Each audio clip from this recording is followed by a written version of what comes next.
Okay. Okay, everybody, welcome to Library Forum. I'm so glad that you're here. Oh, okay, thank you.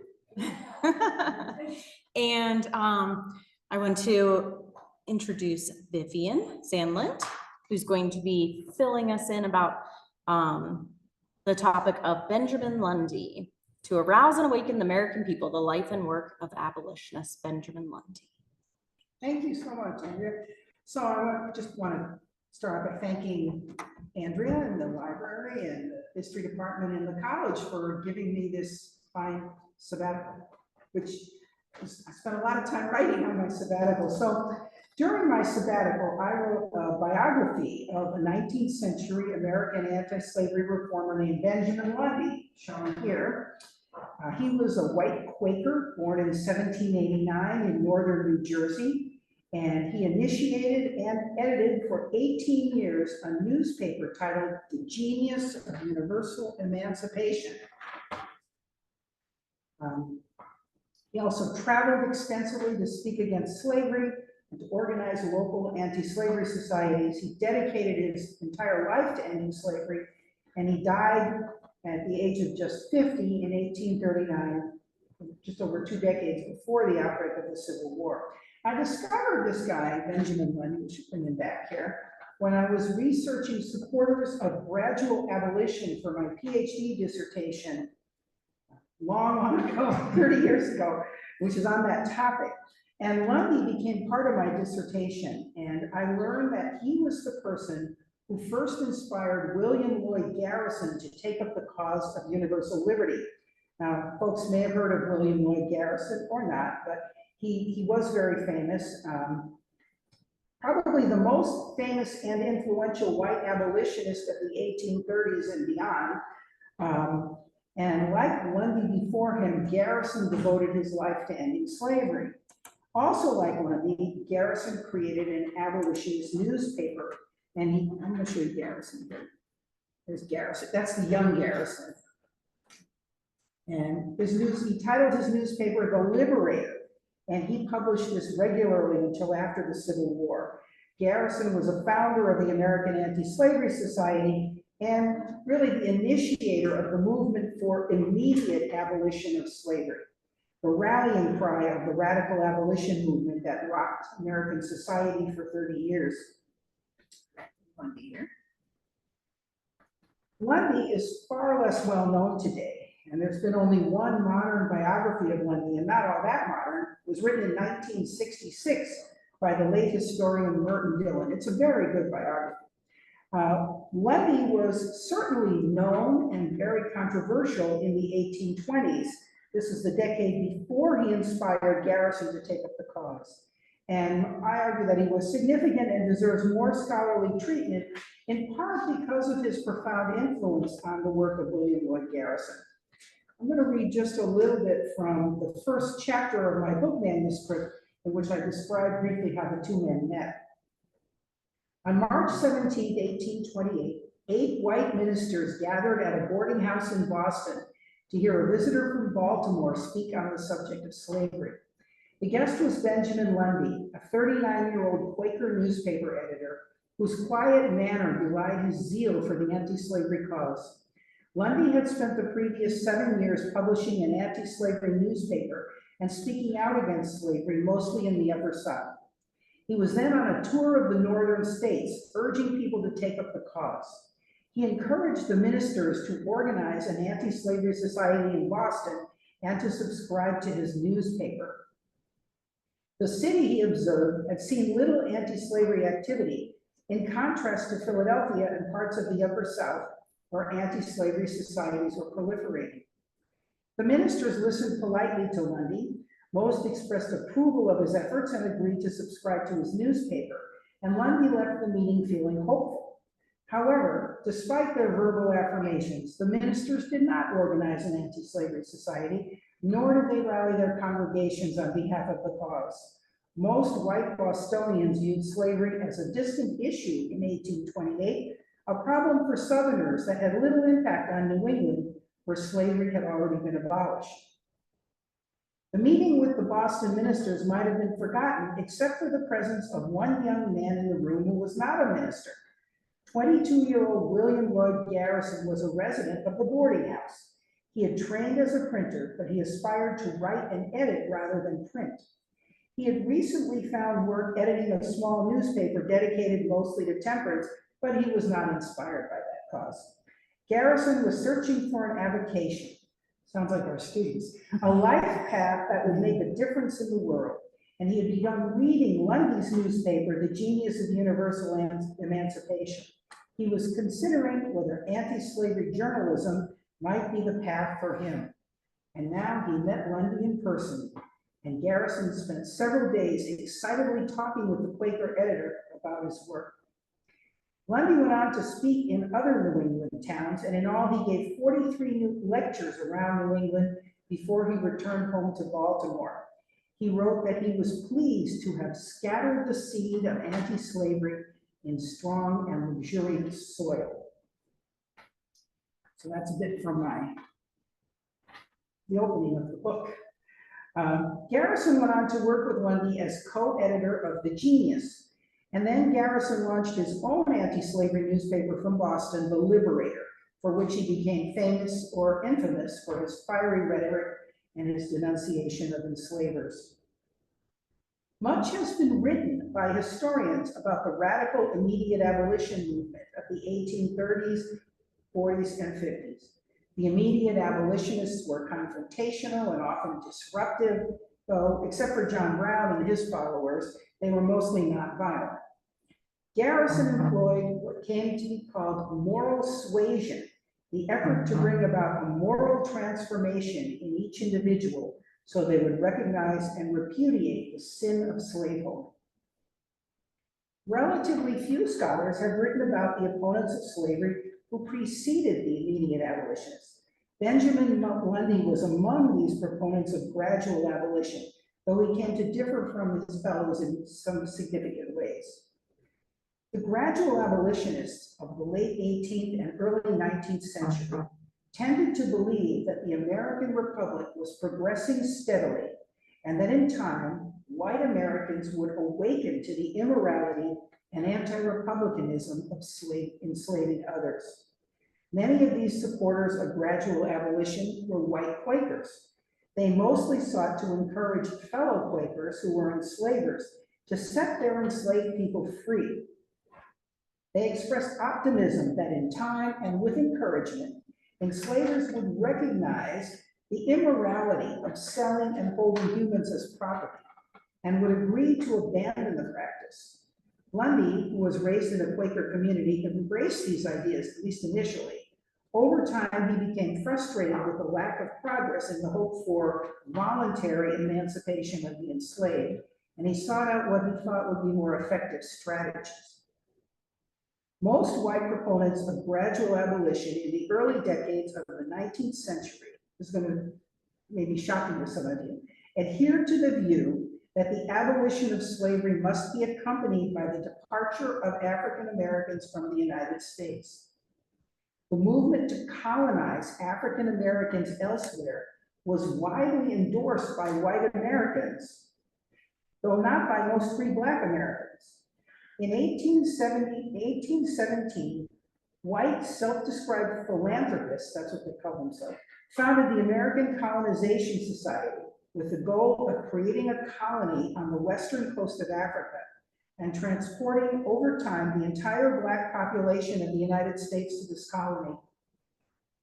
In the 1820s, the society founded the colony of Liberia and transported people there who had been newly freed from slavery, as well as free Blacks who volunteered to go.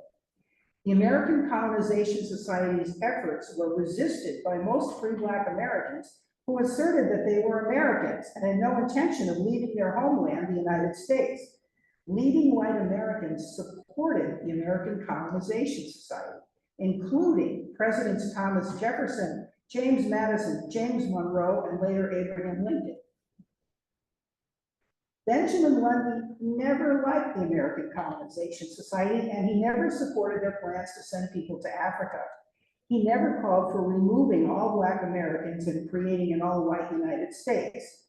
He did, however, support efforts to create settlements abroad where African Americans could move to be free of white domination.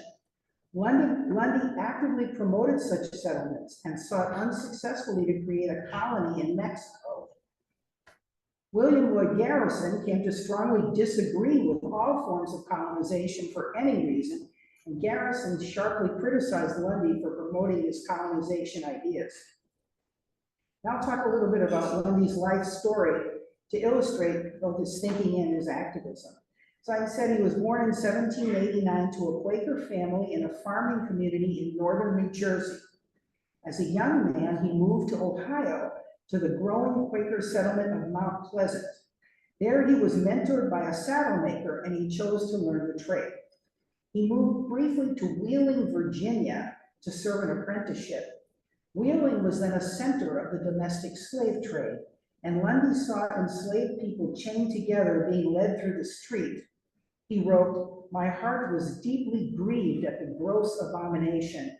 I heard the wail of the captive. I felt the pang of his distress, and the iron entered my soul." He returned to Ohio, determined to act against this institution that he saw as wholly evil. Back in Ohio, Lundy married a Quaker woman named Esther Lewis, and the couple moved to the small town of St. Clairsville, where Lundy set up his own saddle shop. Business was brisk, and the family prospered. Esther gave birth to the first of what would be 5 children. Her husband was not content merely to support a family doing saddle work. He sought out ways to end slavery. In 1815, Lundy called together several friends to talk about how to do this. They met at Lundy's house and they organized the Union Humane Society. He wrote that in a few months, the membership grew to 500 people. Lundy also wrote to fellow Quakers elsewhere and encouraged them to start anti-slavery societies. He wrote, "Arise, my friends, arise and plead the cause of your injured fellow creatures." The Union Humane Society did not last long. Members expressed frustration that there was little they could do to end slavery from the free state of Ohio. Later, during his travels, Lundy spoke at Quaker meetings in Virginia and North Carolina, and he organized fledgling anti-slavery societies in these states, most of which didn't last all that long. In 1821, Benjamin Lundy launched an anti-slavery newspaper that he titled "The Genius of Universal Emancipation." He declared, "The time has come when the advocates of African emancipation should speak out that they may be heard and use their utmost exertions to awaken the American people." Lundy asserted that the people needed simply to hear the truth, and the spirit of reform would ensure the ultimate triumph of liberty. Just hearing the truth. Lundy published the first issue of The Genius on the 4th of July, 1821. The masthead on each issue quoted from the Declaration of Independence. Lundy then moved his family and his newspaper, actually moved several times over the next years, first to eastern Tennessee and then to Baltimore. He suffered several physical attacks from hostile mobs. Undeterred, he published everything he could find about the cruelty and immorality of slavery. He warned that unless slavery could be ended peacefully, the United States would erupt in warfare. He expressed optimism, however, that slavery could be ended without sacrifice of the peace or happiness of any. Lundy gave regular public speeches. He organized anti-slavery societies. Most of them were in Quaker communities. In 1824, while he was living in Baltimore, Lundy learned of an offer to African Americans from the president of Haiti, Jean-Pierre Boyer. The Black-led Republic of Haiti needed laborers, and President Boyer reached out to African Americans and offered free transportation and free land to all who would move from the United States to Haiti. Lundy saw this as an opportunity to enable African Americans to get out from under the yoke of prejudice in the United States, and also to demonstrate to white Americans that Black people could live independently and prosper, which probably most white Americans didn't think at the time. Lundy publicized the Boyer offer in The Genius, and he encouraged free Black readers to consider moving to Haiti. He also encouraged slaveholders to free their people and send them there. In 1825, Lundy himself traveled to Haiti to examine conditions and report back. His wife Esther was pregnant, and he promised to return in time for the birth. However, Lundy's return from Haiti was delayed. When he finally got back to Baltimore, he discovered his house empty. His wife had died a week after giving birth to twins.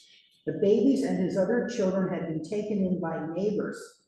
The grief-stricken Lundy arranged for his friends to raise his 5 children. Now on his own, he focused all of his energy on his anti-slavery work. He continued to promote voluntary immigration of African Americans to Haiti, even after many of the migrants complained about conditions there and many returned to the United States. Lundy filled the Genius with articles about Haiti, emphasizing its benefits for African Americans. The government of Haiti then ended its resettlement program. But in defiance of the obvious, Lundy stuck to his endorsement of Haitian immigration as a feasible path for African Americans to win true freedom and equality. And in 1830, the Haitian immigration effort collapsed. In 1825, Lundy took up political action to try to end slavery. The president of the Maryland Anti-Slavery Society, a lawyer named Daniel Raymond, ran for the state legislature in Maryland. He pledged, if elected, to introduce a bill to abolish slavery in the state. Lundy eagerly endorsed Raymond's campaign in the Genius. He hoped that the Raymond campaign would attract the votes of non-slaveholding white men. The effort failed. Raymond got fewer than 6% of the votes. He ran again the following year and did not much better. Lundy concluded that white voters needed more education before they would elect an anti-slavery candidate. During his years in Baltimore, Lundy grew outraged at the actions of a Baltimore slave trader named Austin Woolfolk, who herded people onto ships and transported them into the Deep South for sale. Though he usually avoided attacking individuals in his articles, Lundy made an exception with Woolfolk. Early in 1827, he wrote a column denouncing Woolfolk as that monster in human shape. It was actually not the first time he had denounced Woolfolk. A week after he published the article, Lundy encountered Woolfolk on the street as he walked to the post office. Woolfolk demanded to know if Lundy had insulted him. Lundy said, "Oh, read the newspaper." Woolfolk then grabbed Lundy by the neck, threw him to the ground, and proceeded to punch and stomp on the much smaller and more slender editor. He later wrote, "My face was literally a gore of blood." Before Woolfolk could kill Lundy, some bystanders pulled him away, and Lundy staggered to his feet and managed to get to a magistrate to report the crime. He then stumbled home to bed and called for medical attention. Some friends came by and gave him medical attention. Woolfolk was arrested and charged with assault and battery. At the trial, the judge sympathized with Woolfolk. He declared the slave trade was useful, and he scolded Lundy, telling him that he deserved the attack and had caused his own injuries by insulting Woolfolk in the newspaper. The judge found Woolfolk guilty because he said he had to, but he fined him only $1. In 1828, Lundy decided that white Americans in the US North must be awakened to the problem of slavery as a national issue, an issue on which Northerners must act. He set out on a speaking tour through Pennsylvania, New York, and New England. He spoke in churches and in town squares, and it was on this trip that he met and inspired William Lloyd Garrison to take up the cause. The partnership between Lundy and Garrison as co-editors of the Genius lasted just 6 months. In contrast to Lundy, whose writing was more measured, Garrison wrote bombastic articles denouncing both individuals and institutions. Garrison wound up in jail, charged with libeling a slave trader. And at this time, libel was a criminal offense as well as a civil offense.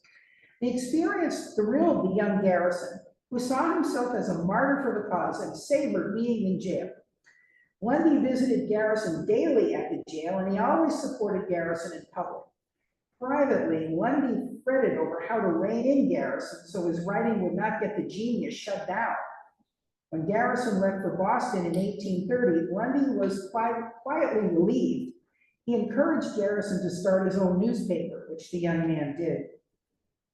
In the ensuing years, Lundy defended Garrison and the genius.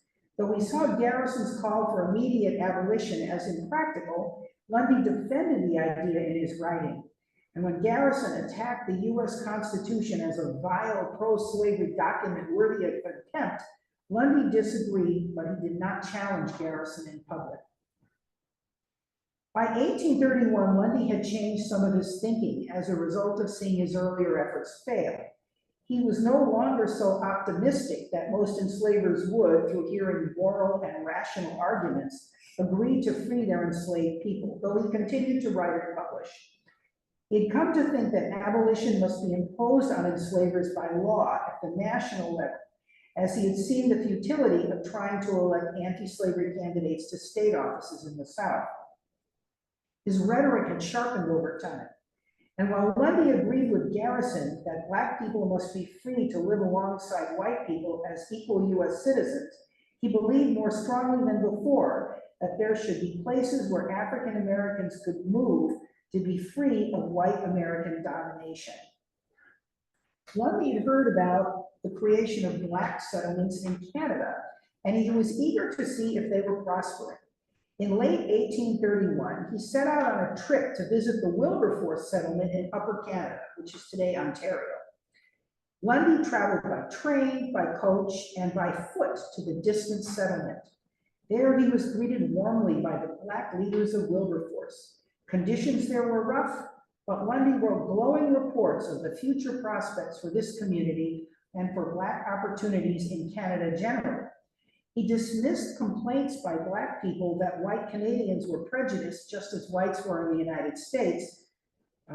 He had a tendency to not hear what he didn't want to hear. And Wilberforce did not survive as a settlement after 1841. However, many African Americans did find refuge in Canada in later decades, notably runaways who faced recapture in the United States under the 1850 Fugitive Slave Act. Throughout his life, Lundy extolled the positive qualities of both Canada and Haiti as destinations for African Americans. Well, Benjamin Lundy did not stay home for long after his journey to Canada. In the early summer of 1832, he set out for Mexico in the first of what would be 3 grueling journeys. He hoped to create a colony for African Americans in Mexico, which had abolished slavery. The Mexican government was offering land to US citizens who wished to resettle there. Lundy traveled there to try to secure a land grant for a colony. He kept a journal of his dangerous travels. This was really grueling. I mean, he's walking, sometimes he has a horse, and sometimes the horse wanders off and he loses the horse, and he was sleeping on the ground, and he ran out of money, and this is where he got cholera, and took laudanum, which was an opioid, which actually did help. And he was forced to stop and repair saddles to earn income at various, it just went on and on. And, but finally, in 1835, Lundy secured a land grant in the southern part of the Mexican province of Texas, Mexican province of Texas, right? Next to the Rio Grande River, Rio's River. He returned excitedly to the United States, and he began recruiting African American settlers, and he also resumed publishing The Genius. But political and military events in Texas disrupted his plans. Anglo-Texans had been fighting against the Mexican government forces. Many of the Anglo-Texans were slaveholders who wanted to maintain slavery in Texas. And they declared Texas independent from Mexico in 1836. Lundy postponed his journey to Mexico with his recruits. He remained hopeful for some time that Mexico would restore control of Texas, but that did not happen. Lundy was forced eventually to concede that his colony plans were dead. His land grant was in Texas, which broke away from Mexico and preserved slavery in the new Republic of Texas. In 1836, Lundy began a correspondence with Congressman John Quincy Adams, who opposed slavery. Pro-slavery congressmen wanted to annex Texas as part of the United States in order to gain a slave state. Adams strongly opposed adding Texas to the United States, He began using Lundy's writings to make a case before the House against annexation. Adams presented as evidence Lundy's accounts of the commitment of Anglo-Texans to preserve slavery. Using Lundy's arguments, Adams and other opponents of slavery in Congress succeeded in derailing the efforts by slaveholders to annex Texas. Several years later, in 1845, Texas was admitted to the United States and became a slave state. But for a brief time, Benjamin Lundy's experiences in and observations of events in Texas influenced the actions of Congress. After the collapse of his Mexico plans, Lundy moved to Illinois to live near his now grown children. They had not rejected him for sending him off to live with friends. And he resumed publication of the Genius. By this time, a loud and radical movement for immediate abolition, sparked by and championed by Garrison, had eclipsed the efforts of the gradualists to bring about a practical and peaceful end to slavery. Lundy had been out of the country for a long time, and he seemed to the radical abolitionists to be out of step with current events. Undaunted, he looked forward to years of continued activism and publishing from Illinois. He had a new fiancée, and he looked forward to marrying again. None of this happened. In 1839, Lundy got sick with a fever and he died. He was only 50 years old. Garrison and other abolitionists wrote stirring tributes to Benjamin Lundy. Garrison wrote, "To Benjamin Lundy, more than to any other human being, I am indebted to have my attention called to the wretched condition of the slaves in this liberty-worshiping, slavery-idolizing country. African Americans in the North applauded Lundy for his commitment to the cause of freedom. Lundy's heirs wanted Garrison to write his biography, but he never did. Despite the family's efforts to preserve Lundy's legacy, by the 20th century, he had been largely forgotten. I argue in my biography that Lundy's contributions to the American anti-slavery movement were significant. He pushed the issue of slavery before the American public in the 1820s, a time when most white Americans preferred to ignore the issue. He used his newspaper to try to change public opinion, and he made moral arguments before Garrison took up moral suasion. He tried out a variety of strategies, none of which succeeded. He got distracted from his anti-slavery efforts by focusing on creating a colony which never materialized. Benjamin Lundy inherited and to some extent embraced the beliefs of most white opponents of slavery in the years after the American Revolution and before the rise of the immediate abolition movement. During his 2 decades of anti-slavery activism, Lundy tested out these ideas, changed some of them, saw most of them fail. Ultimately, he passed the torch to the more radical movement led by his protege, William Lloyd Garrison.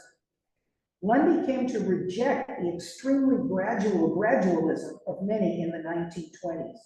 He asserted that reformers had to push to end slavery, not merely wait around for attitudes to change. He came to believe that the US government would have to force the abolition of slavery under law. He never abandoned, however, his belief that rational moral arguments could change minds. Though Lundy did not succeed in his efforts to end slavery in his lifetime, his work helped to spawn a movement that pushed the nation over time into a war that did end chattel slavery nationwide 26 years after his death. The abolitionists failed to end slavery peacefully, as both Lundy and Garrison had hoped, but the abolitionists were pivotal in challenging and eventually destroying the institution of slavery that they denounced as a grave moral evil. Lundy was a significant contributor to that change. Thank you. Now you know about it. Now you know about this guy. Any questions or comments or thoughts?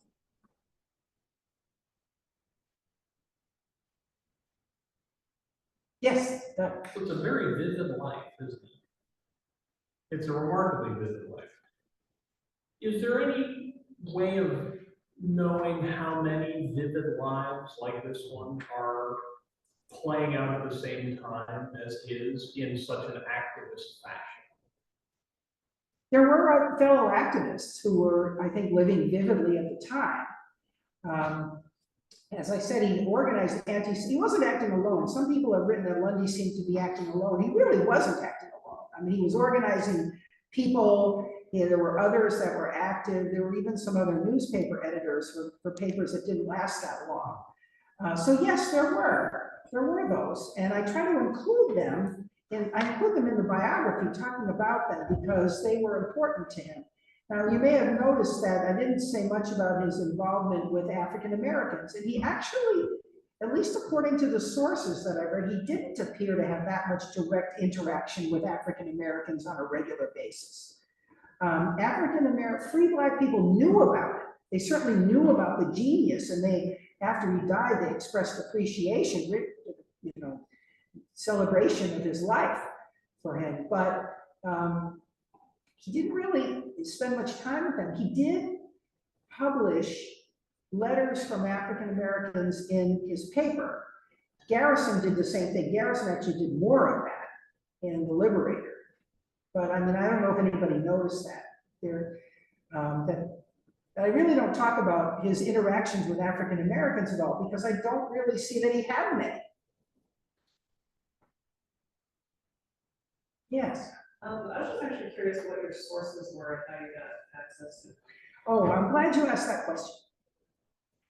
The sources were a problem because well, first of all, we have plenty of published sources because we have 18 years of the genius, because even when he wasn't publishing, he had other people stepping in to publish for him, and they wrote about him. Well, we heard from Benjamin, we got a letter from Benjamin Lundy from Mexico, right?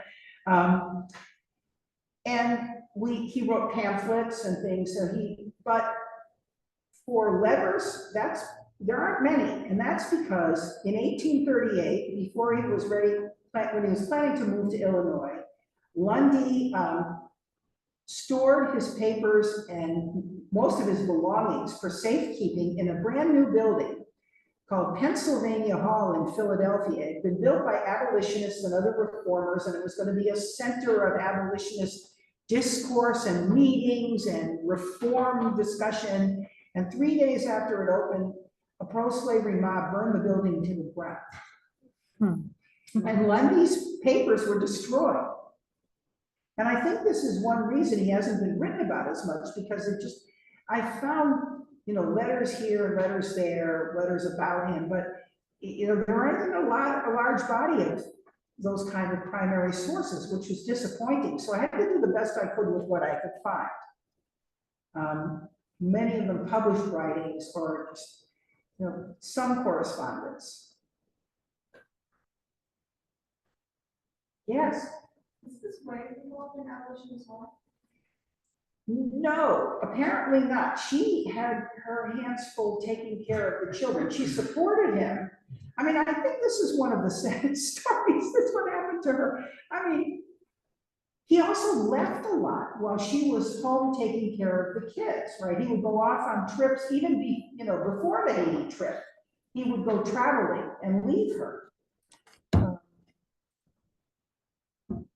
From my own perspective today, I don't think he was a very good husband, frankly. I mean, what do you think, Janet? I mean, you say you're going to come home in time for the birth and you don't get there. So why did he go? Why was going to Haiti more important than, his wife giving birth? But anyway, his wife wasn't directly involved. He did publish materials from a young woman who actually lived at some distance named Chandler, Elizabeth Margaret Chandler, and she wrote poetry and things, so he created a women's section for The Liberator that was edited by her.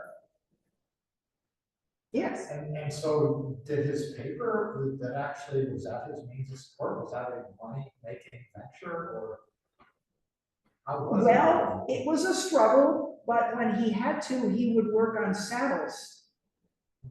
And he also saw he really depended a lot on contributions from others who supported the movement. I mean, there were other supporters of what he was doing who contributed. But yeah, he struggled he was never well off, always kind of struggling. He was, he was not formally educated. He had to leave school. His family was pretty poor. His mother died when he was young. He had to leave school at a young age to help on the farm. So he didn't get much formal education, but he was always reading. So he was self-educated. And he always scraped by. Yes. So how did you discover Lundy and decide, oh, I need to write a biography? Oh, I talked about that a little at the beginning, before you got here. I was working on my dissertation many, many years ago about gradual abolitionists, people that wanted to end slavery gradually and peacefully, the people that came before and then came after, of course, as well, the immediatists. And I discovered Lundy as one of them, and I thought, this guy is really interesting. And he's in my dissertation, but I decided it was worth doing a biography of him. And the inspiration for a biography is that some years ago I went to a National Endowment for the Humanities summer session called Social Historians Write Biography in Chicago. And I thought, wow, I could do that. Write a biography of this guy. It would be very interesting. Yes. You mentioned there was originally another biography written in the 60s or the 70s. 66. Were you able to, kind of coming on Kathy's question, were you able to find sources that writer wasn't able to find to build more and unveil and reveal things that maybe the previous hadn't? Yes, some. I mean, I'm amazed by Merton Dillon because he was working on this when there were no online sources. There was no online, right? And I could get a lot of sources online. He had to travel to archives to find this stuff. And so I think it's quite a good biography. Mostly my interpretation's a bit different from his. I emphasize more the influence of his Quaker values, how much, he really was a devout Quaker and how much that influenced his view. He saw kind of ends and needs as needing to be consistent. I'm sure he would have been totally dismayed by the Civil War, and Garrison was a pacifist also, but he put aside his pacifism during the Civil War because he knew it would end slavery. I think Lundy would have been very unhappy about a war because he believed in nonviolence. Yes. So I do apologize if this was missed earlier in the presentation, but I know she mentioned something like Quakers. I was very curious as to if there's sources or reliable understanding on, I guess, what inspired these early abolitionists with regards to literature or cultural and stuff like that. There's been actually a bit written about what motivated Quakers to oppose slavery, right? And especially during the American Revolution. And Quakers were interesting. They were really the first white Americans to strongly oppose slavery. And although many of them, there were Quakers who were enslavers. And so many Quakers, the Quakers who were like Lundy and others who were really opposed to slavery spent much time trying to persuade them to free their enslaved people. Right? That was a lot of the focus of the Quakers early on, in particular, was to try to eliminate slaveholding from the sect, right? From Quakerism. They weren't necessarily going out and trying to eliminate all of slavery. They were trying to eliminate slavery from within the faith and to purify the faith. And there's been stuff written about that, but most of it didn't go quite as far as to try to eliminate slavery in the entire society. An interesting thing about the Quakers is many of them were loyalists during the American Revolution.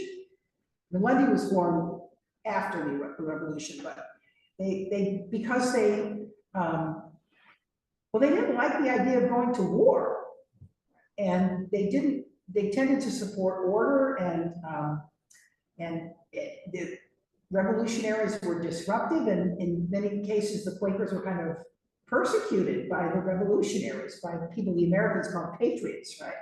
And so there were quite a few of them that moved to Canada, including Lundy's ancestors. Some of whom moved, up to Canada, and you might have heard of, maybe you've heard of this, I don't know, the Battle of Lundy's Lane in the War of 1812, which is in Canada, near Niagara Falls. That's actually a relative of Lundy's that moved up there and created what came to be called Lundy's Lane, an ancestor of Lundy's.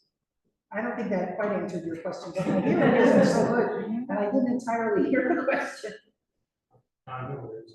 Again, I was just curious about if there's, like reliable sources that justify as well. And like what inspired these groups of early abolitionists? Yeah, they're scattered around, right? But there are definitely sources, for sure, primary sources. And you can acquire many of them online now, as the late historian Merton Dillon could not when he wrote his biography. Yes. Lundy's plan to colonize in what was then Mexico, Texas, would have been a big undertaking, right? But it seems like he himself was on the thinnest of shoestrings.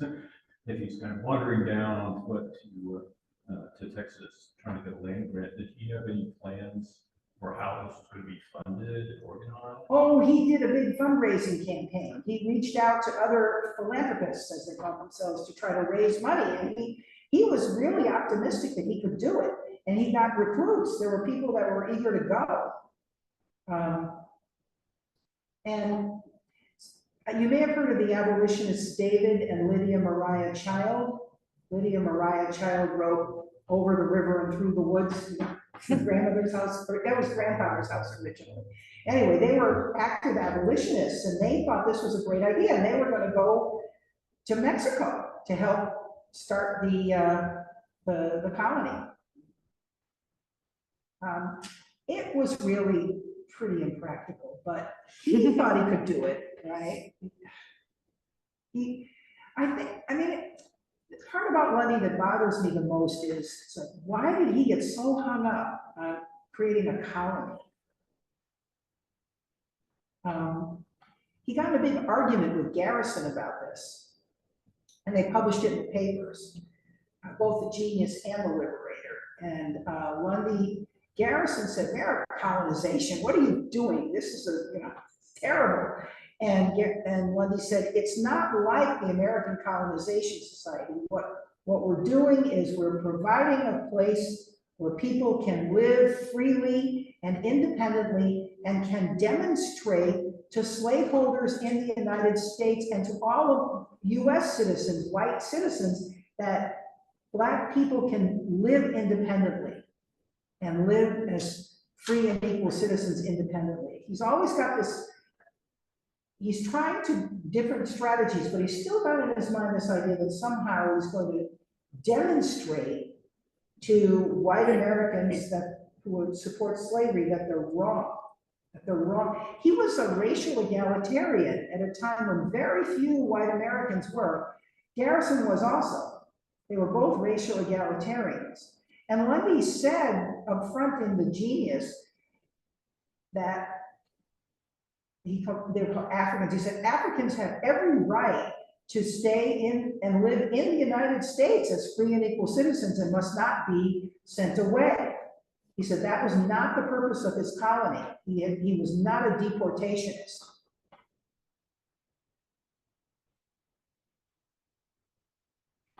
When he was writing, like, to persuade, what does persuasion back then sound like? Like, was it an appeal to emotions? Were there descriptions of what was happening to slaves? Yes.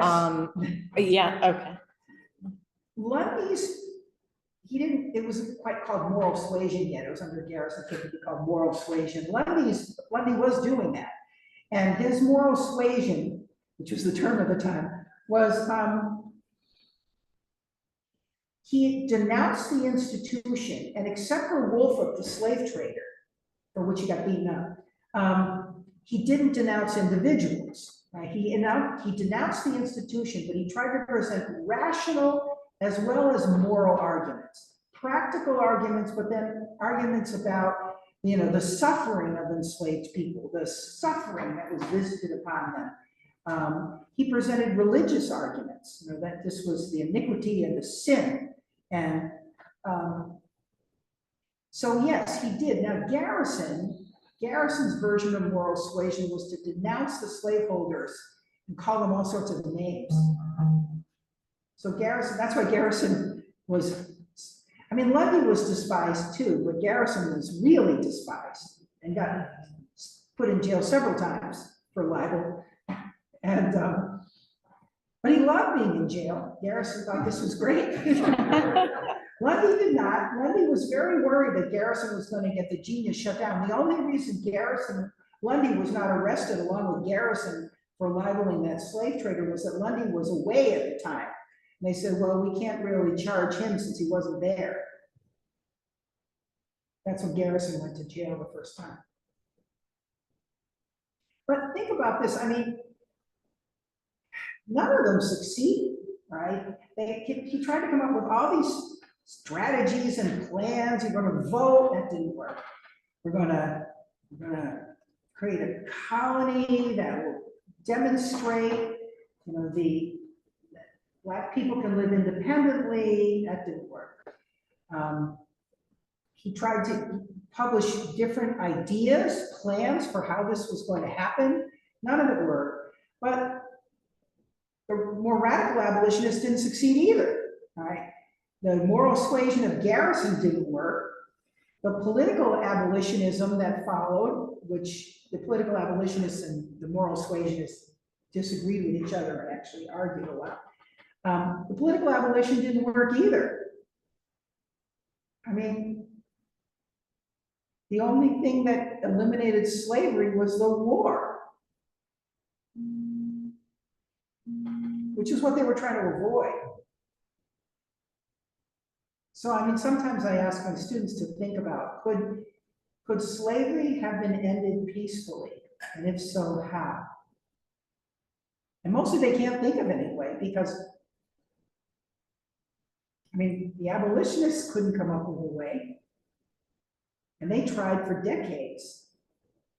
And finally, John Brown came along and said, it's going to be a war, and we're going to fight them. But Benjamin Lundy was he was optimistic. Well, he got less optimistic over time, but he really believed that in the goodness of human nature, that people would accept that slavery was immoral and anti-republican against the ideals of the republic, and that they would come to accept this. But most enslavers did not. So I'm sorry that was a bit depressing. But it's what happened. Well, if there are no more questions, thank you so much. It was wonderful having you here, and I appreciate everybody. And what's our next program? That's a great question. You would think I would have that for us. It's a Wednesday. I know that.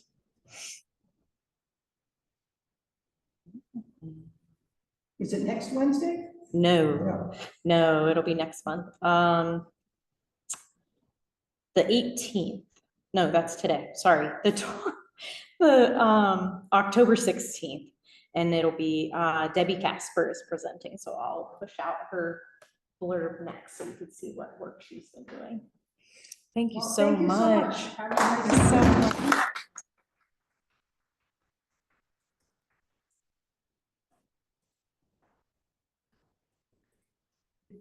Enjoy it. So we have this civil war, but then we have